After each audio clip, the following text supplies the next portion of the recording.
Welcome to the Raise Your Bars podcast, where it's all about elevating your life one step at a time. With your hosts, Chris Baker and Al Rattan. Together, we're here to guide you through the transformative journey of self-improvement and success. Have you ever wondered what behaviors and actions you need to change to achieve the results and success you desire in life? Well, you're in the right place. Each episode, we dive deep into the strategies, mindset shifts, and practical steps you can take to raise your bars. From personal development to professional growth, Chris and Al share their expertise, experiences, and the occasional tough love, all designed to empower you to reach your full potential. So, whether you're looking to make a big change or simply fine-tune your path to success, grab a seat and let's raise those bars together. Now, let's welcome your hosts, Chris Baker and Al Rattan.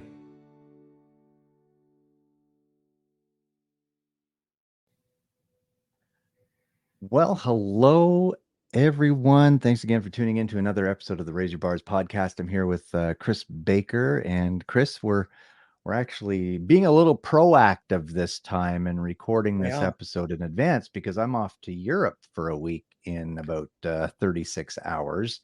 And so we won't have an opportunity to record next week. So when this gets released, I'll be on my way back from Romania, and I'm kind of excited. It's always good to get around, I'm going to say family, right? Our Maxwell leadership team and family. John Maxwell is going to be there this year.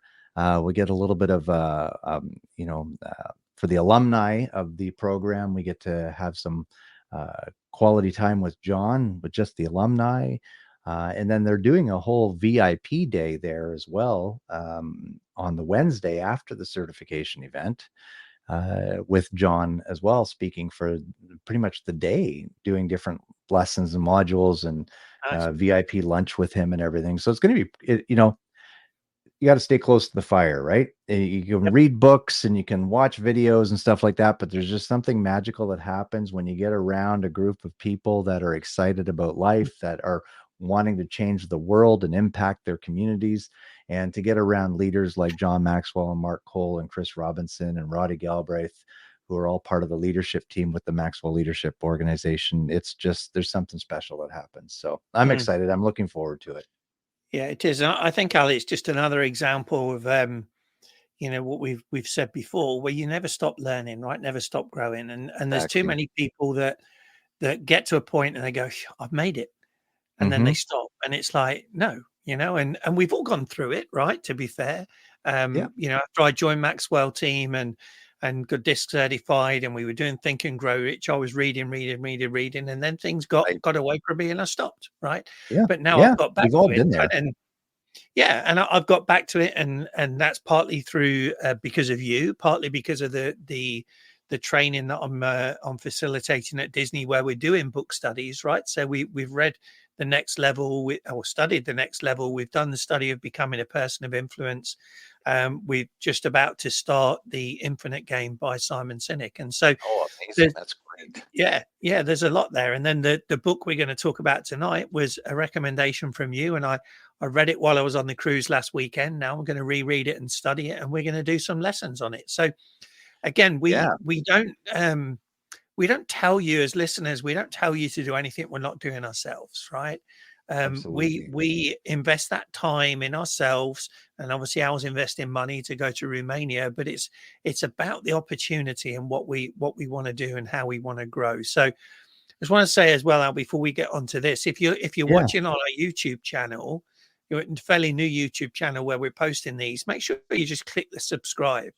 Yes, right? Please click like do that. Click subscribe and let people know about it, so we can continue to grow our reach and our influence. So that would be please do. good. And leave a comment as well. We would really appreciate your feedback on this. And if there's anything that you're maybe, if you're stuck, you're a leader, or you're a person that's moving up in the world, so to speak, and you're stuck and you're not sure what's next, and if you have questions, put them in there as well. We'll be happy to come alongside with you, or do a podcast related to your question.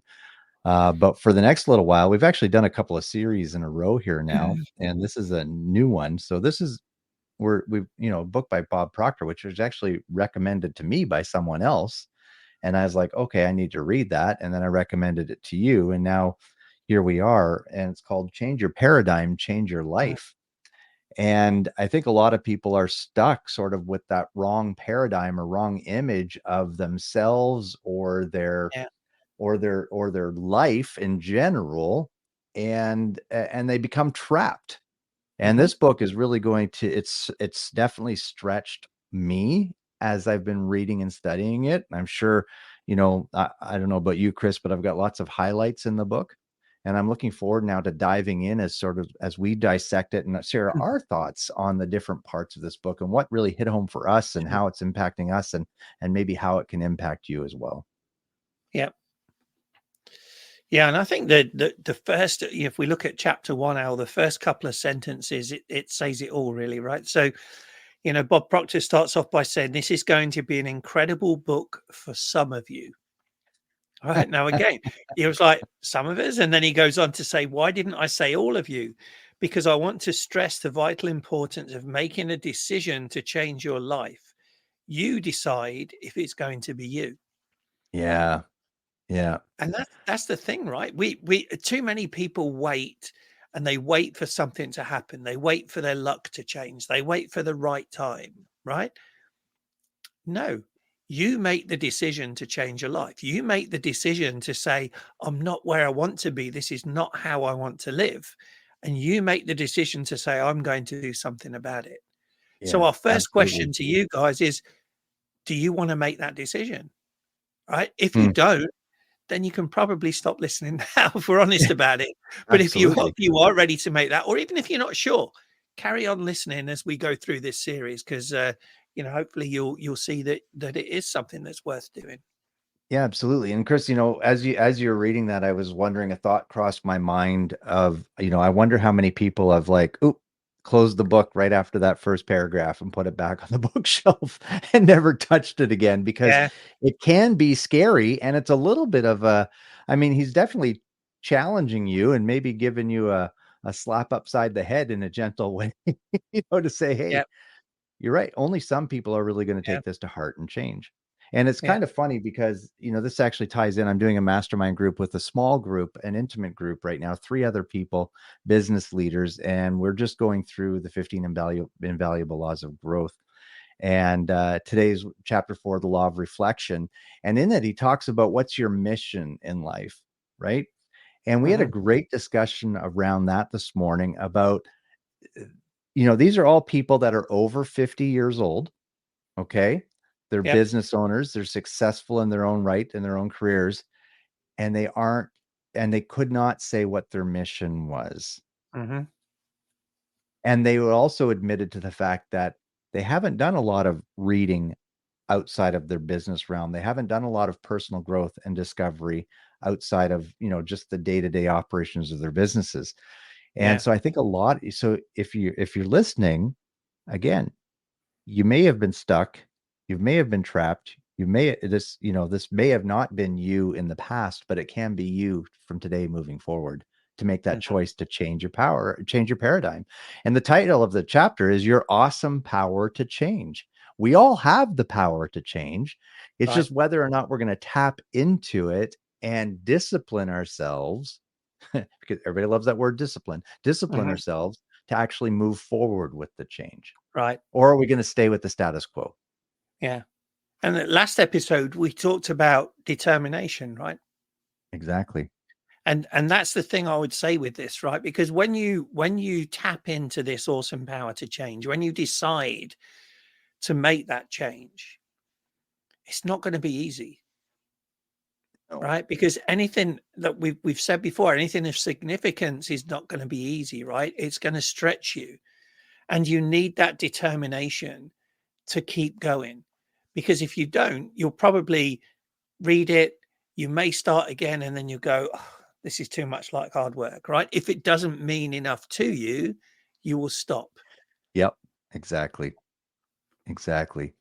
Now he talks a lot in here, and maybe I'll just throw it apart here, Chris, that Sure. kind of hit home for me because it's really good. He talks about changing the paradigm, and that, you know, uh reading something once and moving on is not going to do it, right? And that's why Chris said he read the book on the cruise and now he's going back to study it.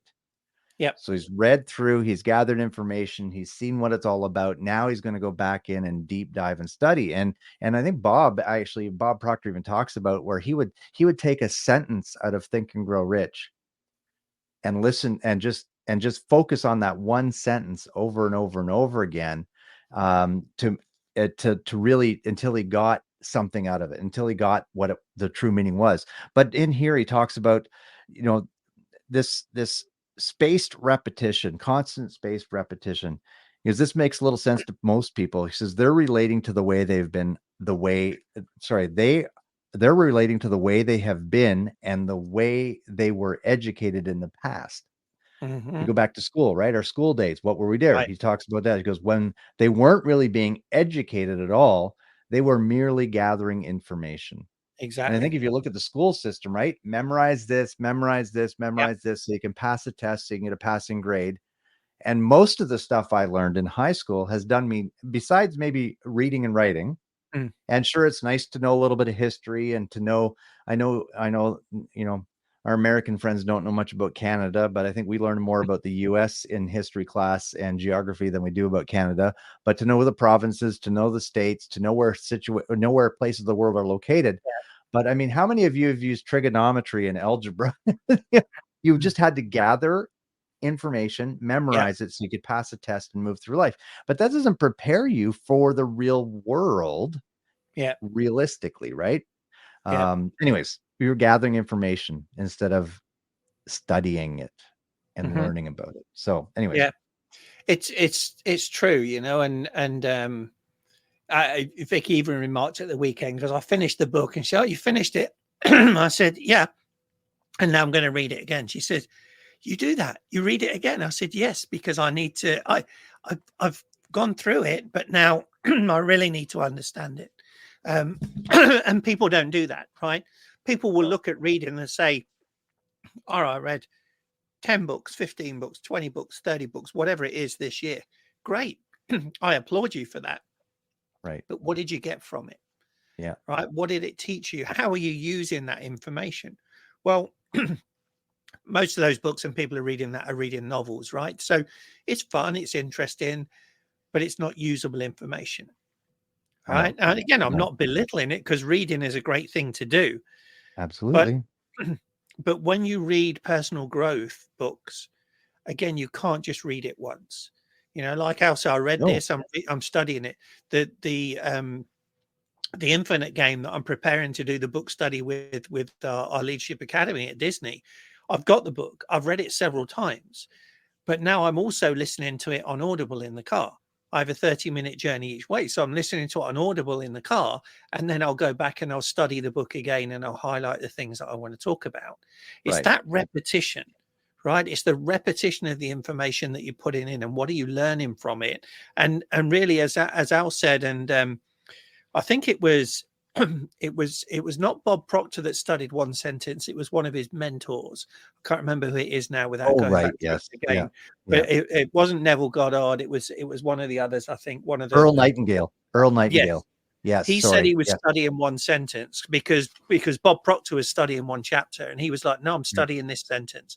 And he could spend a month or months on that one sentence, which is really quite extraordinary. Most people wouldn't have the patience or the discipline to do that. But I look at this, Chris, I've read 21 Irrefutable Laws of Leadership by John Maxwell. I don't know, a dozen times more, 15 times maybe.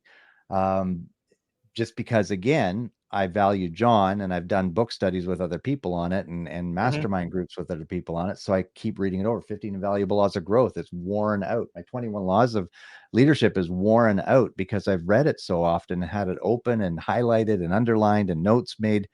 And that's really studying it. And John, I think, even talks about in one of his books, he says, great, if you're going to conferences and you're reading books, great. But again, what are you learning and applying from what you're reading, or the conferences you're going to?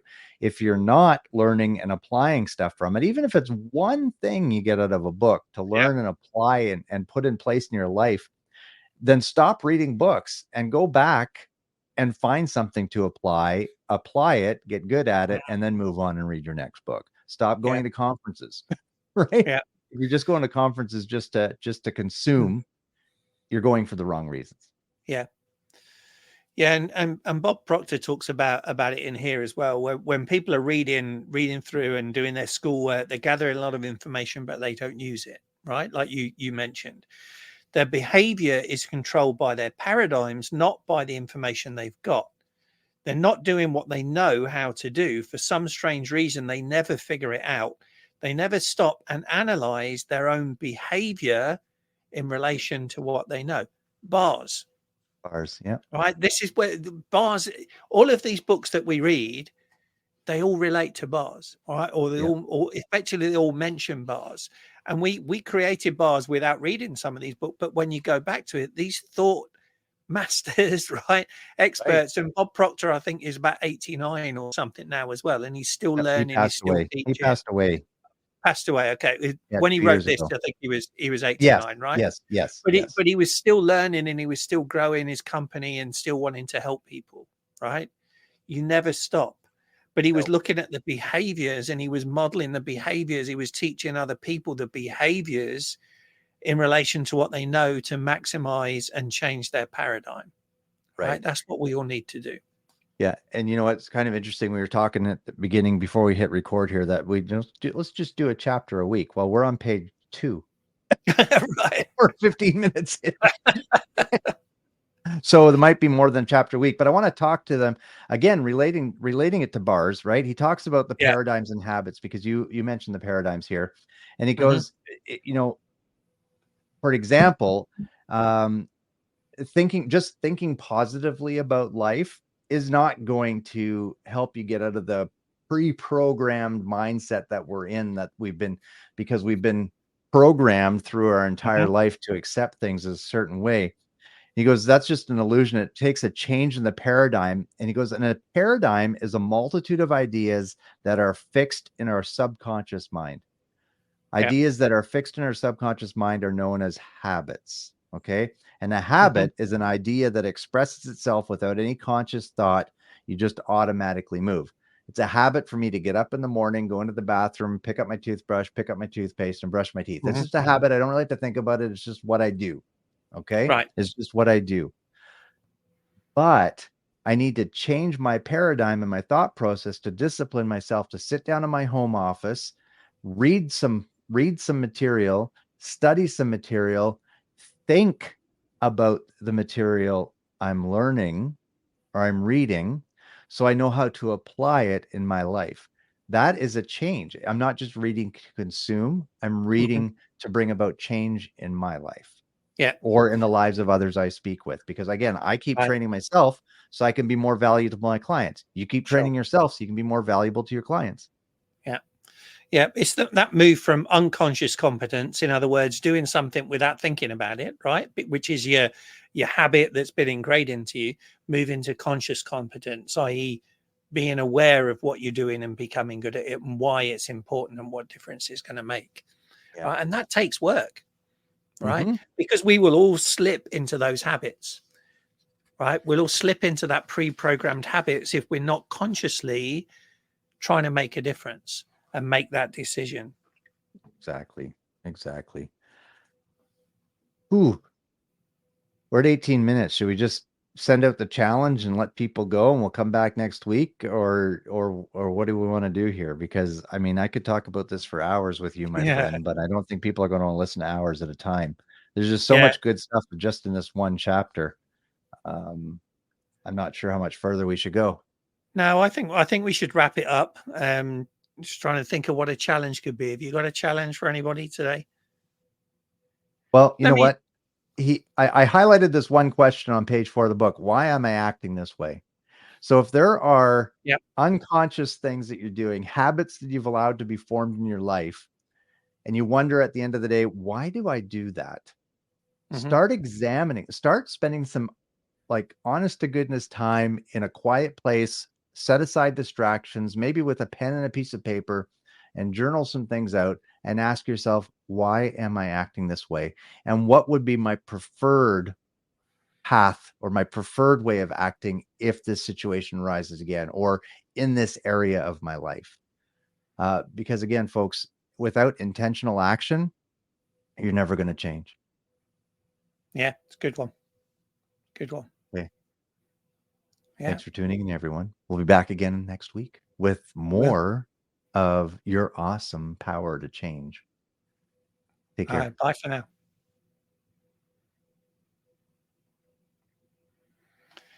Cool. Thank you for tuning in to the Raise Your Bars podcast.